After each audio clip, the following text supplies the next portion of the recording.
नमस्कार दोस्तों, स्वागत है आप सभी का ऑनलाइन अल्फा मेंटर्स की इस क्लास में। और आज हम स्टार्ट करने जा रहे हैं सोशल स्टडीज की क्लास। चलिए पहला चैप्टर लेते हैं इकोनॉमिक्स का। अच्छा, तो इकोनॉमिक्स में हम ले रहे हैं डेवलपमेंट को, क्योंकि आज के संदर्भ में अगर देखा जाए तो डेवलपमेंट एक बहुत बड़ा मुद्दा है। विकास को लेकर कई सारे बड़े बड़े वायदे किए जाते हैं, कई सारे नेता जो है अपने जो चुनाव के एजेंडा होते हैं उनके अंदर विकास की बातें करते हैं, विकास को लेकर नई नई धारणाएं वे बनाते हैं। तो आइए समझते हैं डेवलपमेंट होता क्या है, व्हाट इज अ डेवलपमेंट, इसे किस तरह हम समझ सकते हैं। आइए शुरू करते हैं। Development is the process in which something grows, become more mature and advance. Development का मतलब क्या है कि कोई चीज पहले से ज्यादा मैच्योर है, पहले से ज्यादा एडवांस है, उसको हम क्या कह सकते हैं जी, डेवलपमेंट कह सकते हैं। आइए हम इस पूरे चैप्टर में हमें क्या क्या पढ़ना है उसे देख लेते हैं। इस पूरे चैप्टर में हम 3 टॉपिक को यहां पर कवर करेंगे। सबसे पहले हम देखेंगे कि व्यक्ति के डेवलपमेंट को लेकर गोल्स क्या क्या होते हैं। फिर हम देखेंगे कि हमारे डेवलपमेंट को रिलेटेड इंपॉर्टेंट टर्म्स कौन कौन सी है, एंड लास्ट में हम देखेंगे what is the sustainable development. In 3 भागों में हम इस पूरे चैप्टर को यहां पर पढ़ने वाले हैं। आइए शुरू करते हैं। पहला topic, principles of development goal. लोगों के डेवलपमेंट को लेकर क्या क्या गोल होते हैं। तो पहली बात यह आती है कि डिफरेंट पीपल हैव डिफरेंट गोल। अलग अलग लोगों के डेवलपमेंट को लेकर अलग अलग गोल होते हैं। आइए इसे एक छोटे से एग्जांपल से समझते हैं बच्चों। देखो भैया, एक कोई लैंडलेस रूरल लेबर है ना, वो उस लेबर को उसकी उसकी चाहत क्या है, वो क्या चाहता है, उसके लिए डेवलपमेंट क्या है, वो चाहता है मोर डेज ऑफ वर्क, उसको काम के लिए ज्यादा से ज्यादा दिन मिले, वो चाहता है बेटर वेजेस, वो चाहता है नो सोशल डिस्क्रिमिनेशन, उसके साथ कोई सोशल डिस्क्रिमिनेशन नहीं हो, उसके जो बेटा बेटी है वो एक अच्छे स्कूल में पढ़े, ये सब उसकी चाहत है। उसको जमीन मिल जाए, कुल मिला के वो एक अच्छे स्तर का व्यक्ति बन सके, अच्छा पैसा कमा सके, ये उसके लिए डेवलपमेंट का गोल है। वहीं कोई अमीर घर की लड़की है, वो क्या चाहती है, वो चाहती है able to decide what she want to in life. वो ये चाहती है कि वो अपने जीवन में क्या करेगी, उसके जीवन में विकास का क्या मतलब है, वो अपना डिसीजन खुद ले सके, उसे अपने पिता, पति, भाई आदि पर डिपेंडेंट नहीं रहना पड़े। फिर और वो क्या चाहती है, वो चाहती है कि उसको भी पढ़ने के लिए जो है अपने भाई जैसे विदेश भेजा जाए। वो चाहती है कि जो आजादी, जो फ्रीडम उसके भाई को मिलती है वो फ्रीडम उसको भी मिले। तो ये सब जो है हम इस तरह कह सकते हैं कि हर व्यक्ति के डेवलपमेंट के गोल अलग अलग हो सकते हैं। आपके डेवलपमेंट का गोल है पढ़ना, मेरे डेवलपमेंट का गोल है पढ़ाना। तो हर व्यक्ति के डेवलपमेंट के गोल्स क्या होते हैं, अलग अलग होते हैं। आगे बढ़ते हैं। हमने एक चीज देख ली कि भैया डेवलपमेंट के जो गोल्स है वो लोगों के क्या होते हैं, अलग अलग होते हैं। अलग अलग लोगों के डेवलपमेंट के गोल अलग अलग होते हैं। अब दूसरी बात आती है डेवलपमेंट के गोल को लेकर कि भाई कोई चीज किसी के लिए डेवलपमेंट, तो उसी समय वो चीज दूसरे के लिए डिजास्टर का कारण भी बन सकती है। फॉर एग्जाम्पल अगर बात करें कि अगर कहीं पर कोई एलिवेटेड रोड बनाई गई है, कोई पुल बनाया गया है, तो उससे एक बड़ा हमारी अर्थव्यवस्था को गति मिलती है, परिवहन व्यवस्था तेज हो जाती है, परंतु साथ ही साथ एक समस्या और भी हो जाती है। जो नीचे जो छोटे-मोटे दुकानदार थे उनके लिए समस्याएं खड़ी हो जाती है, उनके लिए बड़ी दिक्कत हो जाती है। तो ये एक प्रकार से एक के लिए डेवलपमेंट, दूसरे के लिए डिजास्टर का कारण भी बन सकता है। तो तीसरी बात आती है डेवलपमेंट को लेकर कि व्यक्ति है ना बड़ा स्वार्थी है जी, वो एक चीज चाहता नहीं, वो चाहता ये भी ले लूं, वो भी ले लूं, वो भी ले लूं। यानी उसके डेवलपमेंट के गोल्स होता है मिक्सअप होता है। वो ऐसा नहीं, उसको एक जॉब चाहिए अच्छे पैसों की, लेकिन केवल अच्छे पैसे नहीं चाहिए, उसके साथ और भी बहुत कुछ चाहिए। क्या क्या चाहिए, वो चाहता है कि मुझे वर्किंग एटमॉस्फेयर मिले, वो चाहता है कि रेगुलर एम्प्लॉयमेंट मिले, वो चाहता है कि सिक्योरिटी मिले, वो चाहता है कि फैसिलिटीज मिले मेरी फैमिली को, वो चाहता है कि मुझे सबसे बड़ी बात सीखने का मौका मिले। अगर ये सब नहीं मिल रहा है और बहुत सारा पैसा मिल रहा है तो उसके लिए वो जॉब भी बिल्कुल काम की नहीं है। तो आदमी कम पैसों पर काम कर सकता है, लेकिन उसको ये सब चीजें चाहिए, उसको सिक्योरिटी चाहिए, उसको रेगुलर एम्प्लॉयमेंट चाहिए, उसको फैसिलिटी चाहिए अपनी फैमिली के लिए, उसको वर्किंग एटमॉस्फेयर चाहिए। तो ये सब चीजें उसके डेवलपमेंट गोल में एक तरीके से मिक्स होती है। यानी हम कह सकते हैं लोगों का डेवलपमेंट गोल जो होता है वो मिक्सर होता है। ठीक है जी। तो हमने अब तक पहले बात की एक चीज पर कि लोगों का पहले तो different people have a different goal. Second हमने बात की कि किसी के लिए कोई डेवलपमेंट है तो वन में not be for the other, वो दूसरे के लिए डिजास्टर का कारण हो सकता है, दूसरे के लिए डेवलपमेंट नहीं हो। और तीसरी महत्वपूर्ण बात हमने ये की कि व्यक्तियों के जो डेवलपमेंट गोल्स होते हैं ना, mix goal, mix of goals होते हैं। For example choosing job. आगे बढ़ते हैं। अब हम अपने दूसरे टॉपिक पर आते हैं ये कि इंपॉर्टेंट टर्म्स कौन कौन सी है उसके बारे में समझते हैं। कंपेयर करने के लिए, कंपेयर करने के लिए पहले तो ये समझे कि कंपेयरिंग होती क्या है। तो कंपेयरिंग का क्या मतलब है, जब भी हम किन्हीं चीजों को कंपेयर करते हैं तो उनमें कुछ सिमिलरिटीज होती है, कुछ डिफरेंशियस होते हैं, है ना। तो ये अपना डिपेंड करता है, रिजल्ट डिपेंड करता है किस पे, कि हम किस कारण चीजों को कंपेयर करके देख रहे हैं, कैसे हम कंपेयर करके देख रहे हैं, पर्पस क्या हमारा कंपेयर करने का, उस पे सब कुछ डिपेंड करता है। मान लीजिए हम किसी क्लास में हैं, ठीक है ना, क्लास के बहुत सारे बच्चे हैं, उसके अंदर कोई दो बच्चों को अपने को कंपेयर करना है। उसको कंपेयर करने के कई सारे तरीके हो सकते हैं। हम उनकी हाइट को बेस लेकर कंपेयर कर सकते हैं, हम उनकी हेल्थ को बेस लेकर कंपेयर कर सकते हैं, हम उनकी टैलेंट को बेस लेकर कंपेयर कर सकते हैं, उनके अलग अलग इंटरेस्ट को लेकर कंपेयर कर सकता है। हो सकता है कि ये जो रामू है ये हाइट में छोटा है, श्यामू जो है हाइट में बड़ा है। हो सकता है कि ये ज्यादा हेल्थी है, ये कम हेल्थी है। हो सकता है कि इन दो इसमें ये ज्यादा टैलेंटेड है, ये कम टैलेंट है। या फिर ये ड्राइंग बनाने में बड़ा जोरदार है तो इसकी जो खूबी है वो म्यूजिक में ज्यादा है। इंटरेस्ट की बात करें तो सब में इंटरेस्ट भी अलग अलग हो सकता है ना। तो वही लोग इतना ये समझ सकते हो आप लोग कि हर व्यक्ति के अंदर कुछ सिमिलरिटीज होती है और कुछ डिफरेंशियस हो सकते हैं। The healthiest student may not be the most studies one, यानी कि जो हेल्थी है हो नहीं सकता कि वो पढ़ने में भी उतना ही होशियार हो, और ये भी संभव है कि जो पढ़ने में होशियार है वो हेल्थी नहीं है। तो ये सब संभव है यहाँ पर, यानी हम लोगों के अंदर अलग अलग सिमिलरिटीज, अलग अलग डिफरेंशियस को लेकर उनको कंपेयर करते हैं। यानी मैं ये बात यहाँ पर ये कह सकता हूं कि अगर हमें किन्हीं दो चीजों को कंपेयर करना है तो वहां हमें एक से ज्यादा टर्म्स को लेना पड़ेगा। इसीलिए जब देशों को कंपेयर करना होता है ना, तो केवल हम इनकम को नहीं ले सकते, हमें वहां की मूलभूत चीजों को लेना पड़ेगा। हमें वहां पांच जो मूलभूत चीजें, रोटी, कपड़ा, मकान, शिक्षा और चिकित्सा, इन पांचों चीजों को देखना होगा कि बेसिकली वहां पर क्या है। उसके बाद में वहां का सोशल स्ट्रक्चर क्या है। जब हम इन चीजों को देखेंगे तो हम वास्तव में उन देशों को कंपेयर कर पाएंगे। एक बहुत पैसा कमाने वाला देश जो है और एक बहुत कम पैसा कमाने वाला देश जो है, उन दोनों में सोशल स्ट्रक्चर में बहुत फर्क हो सकता है। तो कुल मिला के हम ये कह सकते हैं कि जब भी हम किन्हीं दो चीजों की तुलना करें, जब भी हम किन्हीं दो चीजों को कंपेयर करें, तो साथ में हमेशा ध्यान रखें कि उनमें कुछ सिमिलरिटीज है, कुछ डिफरेंशिएशन है, और एक से ज्यादा चीजों को लेकर हम आपस में कंपेयर करते हैं। अब हम देखेंगे कि हम देशों को कैसे कंपेयर कर सकते हैं। चलो बच्चों आगे बढ़ते हैं और बहुत सारी टर्म्स को जो है अब यहां पर हम डिस्क्राइब करने वाले हैं, समझते हैं। देखिए, for comparing countries their income is considered to be one of the most important attributes. यानी कि जब हम किन्हीं दो देशों को कंपेयर करते हैं तो वहां पर इनकम को मोस्टफुली देखा जाता है कि कौन सा देश के अंदर इनकम कितनी जनरेट होती है और किस देश में इनकम कम जनरेट होती है। Countries with higher income are more developed and then other are less income, यानी जिनकी इनकम हाई है वो डेवलप्ड है, जिनकी कम है वो अंडर डेवलप है या फिर अनडेवलप्ड है। इस तरीके से तीन कैटेगरी में भी देश को यहाँ पर बांट दिया जाता है। अकॉर्डिंग टू मनी, इनकम के आधार पर देश को तीन कैटेगरी में यहाँ पर बांटा जाता है। वो तीन कौन कौन सी हो गई? एक तो हो गई आपके डेवलप्ड, एक हो जाएगी अनडेवलप्ड, और एक बच्चों हो जाएगी अंडर डेवलप्ड, या फिर जिसको हम डेवलपिंग कंट्री भी बोलते हैं, जिसको जो है हम डेवलपिंग कंट्री भी बोल देते हैं। ठीक है ना। तो अकॉर्डिंग टू मनी, पैसे के आधार पर जो है हम इसको तीन भागों में यहां पर बांट सकते हैं: developed country, under developed country, undeveloped country, या फिर डेवलपिंग कंट्री। ठीक है ना। तो यहां पर आप देखिए, अब कुछ बातें करते हैं कि कौन कौन सी टर्म्स है उनके ऊपर। सबसे पहले बात आती है national income. What is a national income?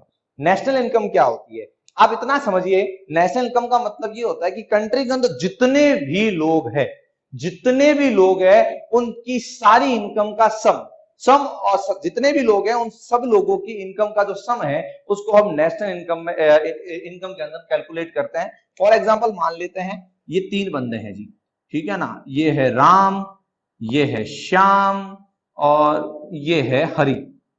ये तीन बंदे हैं। ये तीनों बंदों की जो इनकम है बहुत ही मिनिमम मान लेते हैं कि ये 200 रुपया पर डे का कमाता है, ये 300 रुपया पर डे का कमाता है और ये 700 रुपया पर डे का कमाता है, मान लिया। ठीक है ना। तो ये 200 आ गया, ये 300 आ गया, 700 आ गया। तो नेशनल इनकम क्या हो गई? तीनों को जोड़ दो, बस कितना हो गया? 1200 रुपया हो गया। तो ये 1200 रुपया क्या हो गई? नेशनल इनकम इनकी कहलाएगी। अब बात देखो, यहां पर मैं सीधा पहले पॉइंट से जंप करता हुआ पहुंचता हूं चौथे पॉइंट। ये चौथा पॉइंट है पर कैपिटा इनकम।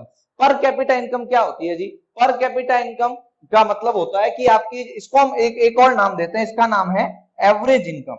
इसको एक और नाम दे देते हैं यहां पर, वो है एवरेज इनकम। एवरेज इनकम क्या होती है? एवरेज इनकम का मतलब है कि जो आपकी नेशनल इनकम आई है ना, उसके अंदर आपको डिवाइड लगा देना है पॉपुलेशन का। नेशनल इनकम के अंदर डिवाइड लगा दो पॉपुलेशन का, आपके पास क्या आ जाएगी? एवरेज इनकम आ जाएगी। जैसे अपने पास मान लिया कि नेशनल इनकम कितनी आई है? 1200 रुपए आई है। उस 1200 रुपए में पॉपुलेशन कितने जनों की है? 3 जनों की है, तो बट्टा लगा दिया 3 का, तो कितना आ गया? 400 रुपीज आपके पास आ गए। बट यहां पर देखो समस्या क्या खड़ी हो गई है। समस्या ये खड़ी हो गई है कि भैया 400 रुपीज जो आए हैं वो सबके पास है क्या? रामू के पास, श्यामू के पास, हरी के पास? नहीं। अमीर कौन है? केवल हरी। उसके पास 700 रुपए, वो 400 रुपए अफोर्ड कर सकता है। इसके पास तो 300 ही है, इसके पास तो 200 ही है। यानी मैं ये कह सकता हूं कि पर कैपिटा इनकम से जो है ना, हम वास्तविक स्थिति के बारे में पता नहीं लगा सकते, रियल कंडीशन के बारे में पता नहीं लगा सकते। जैसे भारत की अगर हम 2020 की इनकम को देखें तो वो 11,554 रुपए है पर मंथ। लेकिन वास्तव में इतना मिलता है क्या? 11,554 रुपए per month per capita income है। इसके अंदर अनिल अंबानी की भी इनकम ऐड है, इसके अंदर सलमान खान, शाहरुख खान, अक्षय कुमार, इनकी भी इनकम ऐड है। इसको ऐड करके इसका बट्टा जितनी पॉपुलेशन उसका डिवाइड लगा के निकाला है 11,554। तो ये per month per capita income है। तो पर कैपिटा इनकम से हम हर व्यक्ति की एक प्रकार से ओवरऑल ले सकते हैं कि एक एवरेज इनकम है, बट हर व्यक्ति की इनकम के बारे में बात नहीं कर सकते। और ये ध्यान रहे, पर कैपिटा इनकम जो है इसको यूज करती है आपके वर्ल्ड बैंक, ठीक है ना? वर्ल्ड बैंक जो है वो इसी को यूज करती है। इसी आधार पर वर्ल्ड बैंक बताती है कि ये डेवलप्ड है, ये अनडेवलप्ड है, ये डेवलपिंग है ना? तो इसी आधार पर वर्ल्ड बैंक इसका यूज करती है। फिर अगली चीज आ जाती है बच्चों जीडीपी, है ना? बात करते हैं जीडीपी की। What is a GDP? GDP क्या है? जीडीपी का मतलब है gross domestic product.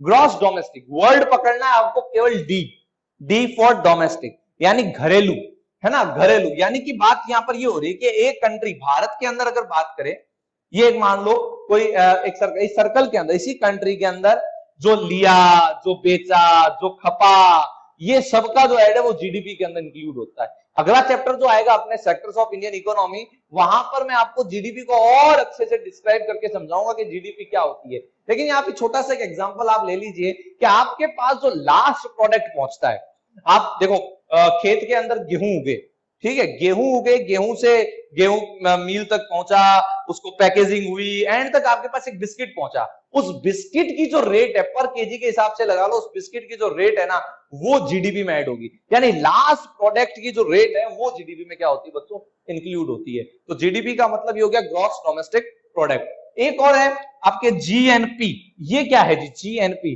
Gross national product. ये क्या है कि भैया ये अपने जीडीपी का मतलब तो ये मान लिया जो देश में हुआ हो, जो देश में खपा हो, वो जीडीपी है। तो जीएनपी क्या है? जीएनपी का मतलब हो गया कि इसके अंदर आप जो आपके इंपोर्ट है और जो एक्सपोर्ट है, एक्सपोर्ट और इंपोर्ट, इनको भी क्या कर लोगे? ऐड कर लोगे। तो इसको जो ऐड करके जो पूरी आएगा आपके पास कैलकुलेशन आएगी, वो हम ऐड कर लेंगे जीएनपी के अंदर, यानी ग्रॉस नेशनल प्रोडक्ट के अंदर। इन सबकी डेफिनेशन आपको हमारे पीडीएफ में मिल जाएगी, जो डिस्क्रिप्शन में दिया हुआ होगा, तो वहां आपको इसकी पीडीएफ मिल जाएगी, वहां आप इन सबकी डेफिनेशन को भी देख सकते हैं। अब बात करते हैं लिटरेसी रेट। हाँ जी, तो दो देशों को कंपेयर करने में लिटरेसी रेट की क्या भूमिका होगी? सर आपने तो बताया कि हमें इनकम ही करनी है। नहीं जी, केवल इनकम से कुछ नहीं होता। मैंने पहले भी कहा था, मैंने कहा था कि इनकम एक बेस लिया जा सकता है, लेकिन सिर्फ इनकम बेस नहीं है। तो लिटरेसी रेट, देश के अंदर लिटरेसी रेट कितनी है? अगर हम देश के दो राज्यों की तुलना करें, हम तुलना करें पंजाब की और केरल की, तो पंजाब के अंदर पर कैपिटा इनकम ज्यादा जरूर है, बट वहां की लिटरेसी रेट कम है।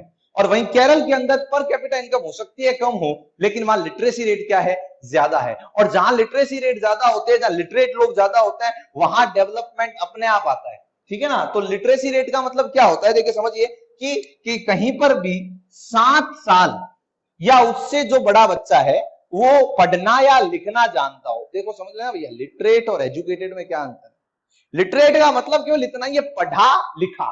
जिसको पढ़ना आता है, जिसको लिखना आता है, उसको हम लिटरेट मान सकते हैं, ठीक है ना। तो लिटरेसी रेट का मतलब क्या हो गया, 7 साल या उससे ज्यादा उम्र के कितने लोग पॉपुलेशन में पढ़ना और लिखना जानते हैं, उसका रेशियो बनाया जाता है, उसे हम लिटरेसी रेट के अंदर इंक्लूड करते हैं।